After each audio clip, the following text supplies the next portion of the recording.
जय श्री राम व्यूवर्स। आज का टॉपिक है कि भरत ने गुरु वशिष्ठ जी को सारी सभा को क्या उत्तर दिया। इससे पहले वाली वीडियो में हमने देखा कि कैसे वशिष्ठ मुनि ने भरत जी को समझाया, कैसे राम जी का वनवास हुआ, राजा की मृत्यु का कारण, ये सब बातें हुई और कहा कि राजतिलक तुम्हें दिया है राजा ने, तो तुम्हें राज्य करना चाहिए। अब भरत जी उसका क्या उत्तर देते हैं, चलिए आइए हम पढ़ते हैं।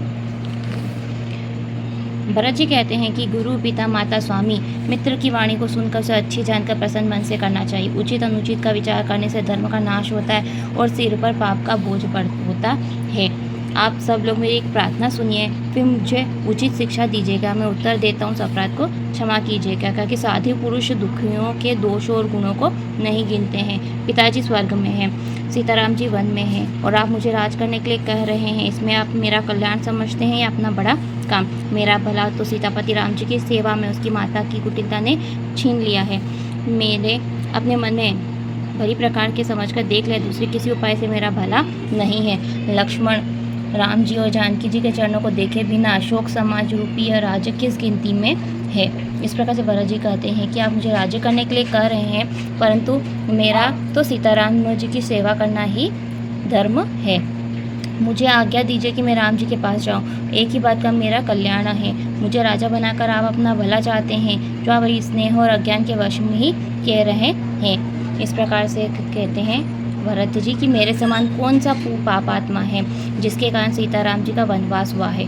राजा ने राम जी को वनवास दिया और उनके बिछुड़ते ही स्वर्ग सिधार गया, और मैं शठ जो अनर्थों की जड़ सावधान बैठा हुआ सारी बातें सुन रहा हूँ। बिना राम जी के घर को देखकर भी यह प्राण संसार का उपास सहते ठहरे हुए हैं। श्री राम भरत जी कहते हैं कि मेरे कारण ही राम जी सीता जी का वनवास हुआ है। यह प्राण राम रूपी पुनीत विषय से उदासीन है।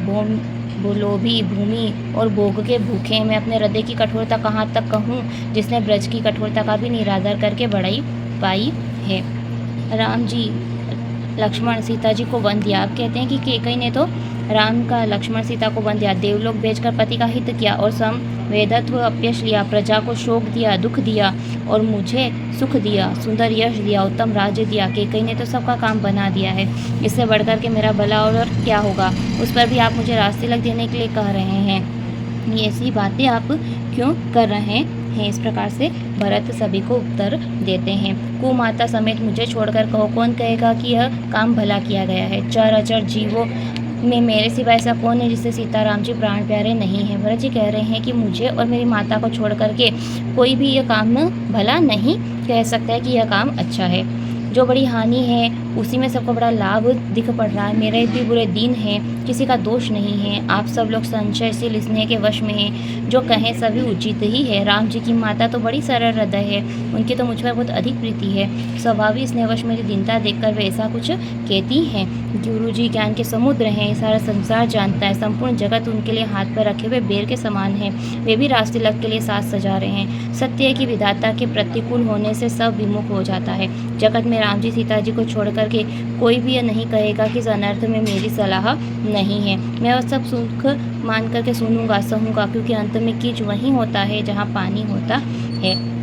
भरत जी कहते हैं कि सीताराम जी को छोड़ करके सभी लोग यही कहेंगे कि राम जी का जो वनवास हुआ है उसमें मेरा ही हाथ है। एक बात का मुझे डर नहीं है कि संसार मुझे नीच कहेगा, पर लोग का भी मुझे चिंता नहीं है। एक भारी जलन मेरे हृदय में है कि मेरे कारण सीताराम जी दुखी हुए।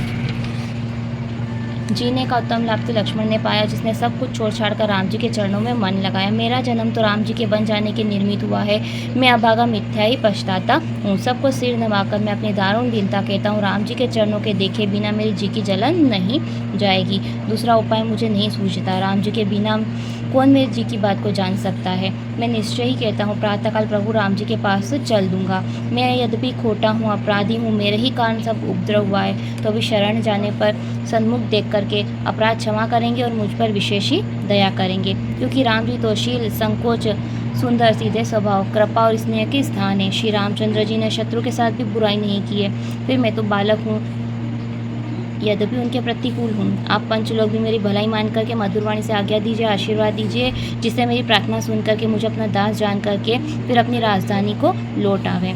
मेरा जन्म यद्यपि कुमाता से हुआ है, मैं सदैव दुष्ट हूँ, दोषयुक्त भी हूँ। राम जी ने मुझे अपना दास जान करके नहीं त्यागेंगे, मुझे पूरा भरोसा है। इस प्रकार से भरत जी सभी को कह रहे हैं कि मैं राम जी के पास जाऊँगा, उन्हें मना करके राजधानी में उन्हें वापस लेकर के आऊँगा। भरत जी के ऐसे वचनों को सुन करके सभी भरत जी को प्यारे लगने लगे हैं। सभी इस प्रकार से भरत जी ने सभी को उत्तर दिया कि मुझे आज्ञा दीजिए कि सुबह प्रातःकाल ही श्री राम जी के पास चल दूंगा। इस प्रकार से सब लोग भरत की बड़ाई करते हैं। सभी के मन के अंदर की यह आंतरिक विषमता मिट गई कि भरत के कारण ही राम जी का वनवास हुआ है। सभी कहते हैं कि भरत को राम जी बड़े ही प्यारे हैं। आज की हम कथा यहीं पर ही समाप्त करते हैं। आगे आने वाली वीडियो में हम पढ़ेंगे कि कैसे भरत वनवास की ओर राम जी के पास वनगमन करते हैं। जय श्री राम।